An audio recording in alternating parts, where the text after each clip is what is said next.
Is this a reboot or a sequel? I don't fucking know. They don't even bother. They don't even bother to tell you. They don't. No, all they said, we got a bunch of cars. We're gonna crash that shit. Yeah, And that's Mad all you Max. They Go. use 10 seconds of the original stock footage to tell you that the world is over and everybody wants gasoline. Now go. Now go. Start driving. Okay. And with this does pick up with the character of Max. And this time, not played by Mel Gibson. He was a little too crazy and furious for this shit. He said, no, you can stay where you are. Mad Max. Yeah. We have Tom Hardy playing the role of Max here. And Max finds himself picked up by a bunch of crazy people who are known as the War Boys, led by, who was the guy that was leading them? They never really said his name. They did. Did they? They did, yeah. But it's got dude who wears a big mask covered in white paint and has all these people bowing at his will because he controls the water and also has rule over one of the few green spots left in this land. Now, Max finds himself rescued by a strange woman named Furiosa, played by Charlize Theron. And from that point on, he finds out that she's trying to smuggle some girls out for what we don't know, but she wants to take them someplace where it's going to be a much better place than where they are at the moment. And Yeah, where they're sex slaves and breeding material. yeah, taking them someplace where not being raped 24 hours a day. And this is from that point on, after they know that little bit of story, that's it. That is pretty much all you got. It's just really one long car chase after this. No, it's two. What is that? It's two long car chases. Oh, you talking about one at the beginning, then they take a break, and then they go right back to where they came from? They're like, they have a car chase trying to get to somewhere. So it's a pit stop. Yeah. Okay. They get to one spot. They have one long car chase there. They get there and like, well, this is fucked up. Let's have one long car chase going Go back to where we came from. Yeah. Now, there's been a lot of controversy about this film because there's been a lot of people out there who have been saying, oh, you know what? This is just one big, long feminist movie where you've made Mad Max a secondary character, and you are absolutely wrong about that. This is one long movie with a strong female character where Mad Max is a secondary character. Just because you have a strong woman in this doesn't mean that this is a feminist film. I'm really taking offense to all of this. This shit is getting out of control. Where it's like, oh man, the Age of Ultron it's misogynistic because Black Widow they act like Black Widow has to get married to be complete. Yeah. Joss Whedon, he's not a real feminist. He's a whatever. Now with this, you get the opposite side. Like, oh, this is promoting a feminazi agenda, and you're like, they're just movies that don't do either one of those things. Like to say that, you have to go in looking for it and then decide you're going to make it up when you don't see it. They have a new hero here. Mad Max is not the center of it. So I'll give you that. If you want to say that this might be a little misleading, Charlize Theron is the true badass right here. She is the one that the movie really centers on the most. And I don't have a problem with it because in addition to being just a really strong, badass character, and for females who want to see a cool character like her on screen, you get that. But besides the cars in the movie and the car chases, she is the second coolest special effect in the movie. I mean, she right there. She said, when I give an arm and a leg to be in this movie, she wasn't fucking lying. God damn, girl, we'll just take the arm. And she like, I don't give a damn, I got one arm. With the one arm I got left, I'll knock the fuck out of you with that. I don't even know that about her character. He's kind of her bitch at that moment. Whenever she says, I need you to do something, he got that look on his face like, I don't want to do it, but I ain't going to say shit. I'm just doing it because we're helping each other out. Yeah, exactly. Yeah, okay, all right. What I like about these characters in the movie is that Mad Max is really not mad as in angry. You expect him to be like this, this crazy guy that's just out with a bloodlust. He never was before. Yeah, that's what I'm he's kind of mad in the sense that he's gone really mad. The world is crazy, and he's wondering, who's the craziest, me or the world? The same with Charlize Theron, man.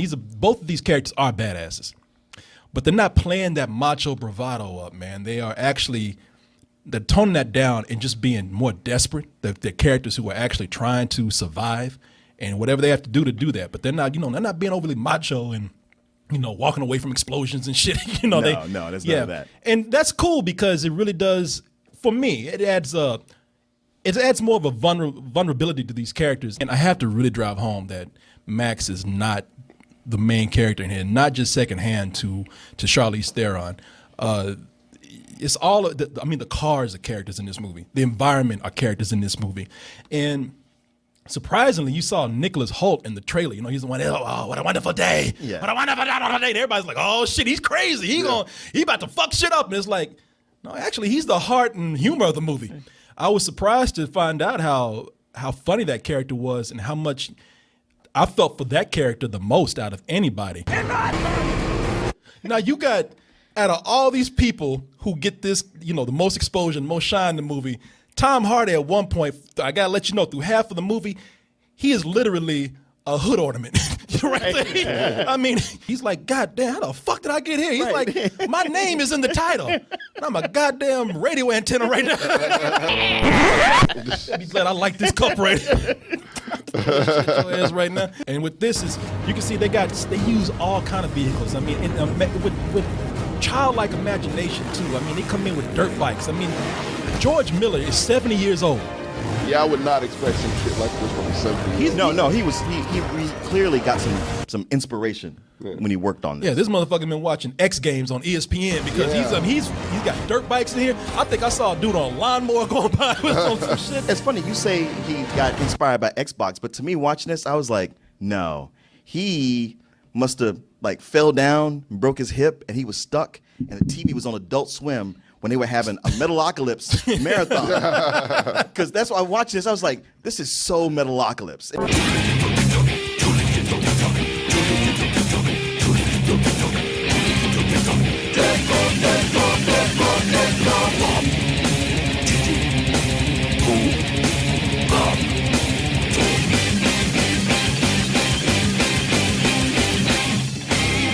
Can I tell you something just real quick? I had a question about that. Well, that's one of the things that I have to say, all right, now that I saw the movie, because I criticized that before. Yeah, I was wondering about that. I said, or everyone else. That dude with the guitar right there where he's got a flame-throwing guitar. And like Martin said, fuel is precious, and he's out there. They gave him a whole fucking tank full just to play just to rock out. Yeah, man, I'm rocking, I mean, even that whole stereo, that speaker setup is ridiculous, but the longer it goes on, you kind of get it because they're just such extreme personalities. And when they're going to war, they want that they got drummers. They got a row of drummers, like Kodo drummers, just beating the whole time on a different vehicle. And I gotta say, Guitar Man, I love him. I love him. That motherfucker, he had the best job out of everybody. Everybody out there, they got to put themselves on the line. They're dying. They're getting hurt. Yeah, he's got the best job. His job All he does is just rock the fuck out with his cock out the whole time. Literally wakes up, gets out of bed, does that, goes back to bed. Put them same long johns on there. Put them grandpappy long johns on and get that guitar and just rock the hell out. Easy his fucking job. And he's good at it. I said, okay, this works. Yeah. I had no problem with it. And another interesting thing is that the villain, Immortan Joe, he was the same actor who played Toe Cutter, the villain from the first Mad Max. You know movie. what? You were right about that. Let me look up this guy's name. I mean, you never really get to see what he looks like in this movie. Yeah, and this is the actor that played him right here. He plays Immortan Joe. Obviously, he got his dick bitten by a dog right here. look like Nick Swartzen, which is really bad. Shit! Get your goddamn dog, man! That's what I love about George Miller. George Miller is honestly one of my favorite directors. And I always say that I like directors who can take on different things. This is the man that did a movie about a talking pig. Two of them. Yeah. Two of them, Babe in the City. He made, well, I don't know if he made that second movie, but it's my belief he made the second one also. okay. Well, I'm not talking about Babe. He also made a movie about a dancing penguin, Happy Feet. Oh, that's right. I keep forgetting Happy Feet was his. Yeah, that's right. Yeah. And for all you feminists, I mean, all you anti-feminists out there, all you people talking about the feminazis and like, George Miller, he pussified right now. He also did The Witches of Eastwick. Yeah, shut the fuck up. I love all these guys. These guys who are talking this shit. I notice that people who are really secure in their masculinity ain't talking shit about. There's too many people on the internet who don't have shit else to do. Yeah. And they're getting on my fucking nerves. Yeah. You know what? Just shut the fuck up and don't see the movie. Leave everybody else alone. In fact, don't go see any movies at all. Keep your dumb ass at home and read a book for a fucking change. Don't watch anything. Goddamn. Where was I? Yes. I don't know. George Miller, man. You look at the diversity of his work, and then he comes back and he's his own biggest fan. Yeah. He's like his own biggest fanboy. It's like a fan film made by the person who made the original movie. That's true. It's almost like he looked at some other, like those Aliens versus Predators. He said, that ain't happening to me. That ain't happening to me. I'll do it myself. I'll do it my fucking self. This guy has paid the best homage to himself. Some people will call this the equivalent of sucking your own dick. Well, you know what? I bet it feels good because you know what? This is great. You should probably know how to do it better than anybody else. I do. Hey man, I'm 6'3". I'll try. I'm almost there. Take yoga course. I'll let you practice on me first. Yeah. Shut up, man. George Miller knew that there wouldn't be a whole lot of story here, and that's fine too, because a lot of this works like a silent film.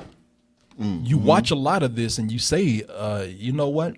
There's not a whole lot of character here, but a lot of character that I am getting is through just characters, through their body language, through things happening around them. So it doesn't insult the audience. It lets the audience kind of put a lot of things together. It's gorgeous. I mean, as far as, whether Tom Hardy is the star or Charlize Theron, no.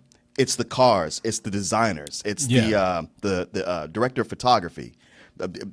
George Miller himself. These are the stars. This is what it's all about. Now, there's a couple of things that don't work. Like what? And I know already people are going crazy for this movie. They're like, man, it's got 93% on Rotten Tomatoes. 98. 98. And I'm like, okay, that means really nothing because this movie is far from perfect. And two things that, at least to me, can be unpopular opinion, I don't give a fuck. You getting mad. Ain't nobody challenging you, man. Not yet. Not yet. Okay, but it's coming. Okay. Because I'm going to say something that people don't like to hear. Okay. Tom Hardy is a good actor, but he's no Mel Gibson. And Mel Gibson brought a certain charisma to that role of Max Rokitansky. Some actors have that, really bringing anything here. And it doesn't help that his role is written to where there's nothing for him, but even in the parts that's for him, it's just like, he's just kind of there. Critics are already going to go in liking this, and they've been waiting for this no matter what. And for those who want to go in and just see a bunch of spectacle, it works for them too. But it's not perfect. You're right. They have these flashbacks, and that seems like it's going to lend itself to some story. It doesn't. It goes nowhere. And if that's a wink to the audience that knows these movies, it's kind of poor. Yeah, I know these movies, and I'm like, this. Yeah, okay. You flashing back to something that happened to him in the first movie, but personally, I know this is not a movie that's supposed to be heavy on story, but there was just so little story or character here that this movie felt like a 2-hour car chase. Well, that's what it was. Or an hour car chase. You broke for a minute, and then another hour car chase back the way you came. And it made it hard for me to really attach myself to any of the consequences of it. And even the characters that we were supposed to like, I didn't feel anything for them. There was one character that I really liked, and that person... At the gasoline, it's like, girl, it's gasoline, and you know that. Stop saying it like that. Yeah. George Miller went into this knowing what this is. Yeah. And he just wanted to create something that was a car chase, and he wanted to make create one of the greatest car chases on screen, and at this point, he has it. Oh, yeah. A lot of it's practical. These stunts are practical. I mean, they go into a sandstorm. That's one of the greatest scenes in the film, but it's very CG heavy. But I think that it's brilliant in achieving its goal, which is just to give you this spectacular scene of one long chase, and for that, I give it a full price. Yeah. Okay. Yeah, I know. I do. I think they know what they're doing going into it, man. Huh. Okay. I guess we're flipping on doing the Age of Ultron flip because I'm gonna give it a matinee. I'll give it a high matinee. But one long car chase, even when you say it, that don't sound like a good thing. I don't know, man. Everything you're saying sounds like you're. Sounds like what? Don't you sit up here and say I'm kissing ass or I'm a fanboy? Kind of. Motherfucker, you know what? Because you've laid out the exact pattern of a matinee. You really did. You really did. You do this every time just to make me mad. You sit your ass over there and be quiet. You didn't see this shit. I know. I'm not talking about the movie. I'm talking about your review. You know what? He did the same thing with Age of review. He did the same thing with Age of Ultron. These motherfuckers were wearing capes and had hammers and shields and shit. They could do the exact same thing. He'd be like, yeah, but I understood what they were doing and it's a full price. No. I never said I understood what they're doing. I don't give people credit for what they were trying to do. And by the way, you saw Age of Ultron. What did you say? I did. What'd you say when you saw it? Who did you agree with the most? I agree with him. Yeah, I knew you would. I'm just saying, it's no big deal. Go see this movie, you're going to be my bitch again. How about that? You gonna sit up here? How about I never agree with your ass again? I know. I just sabotaged myself. Yeah. He gonna come back and be like, you got a right hand man.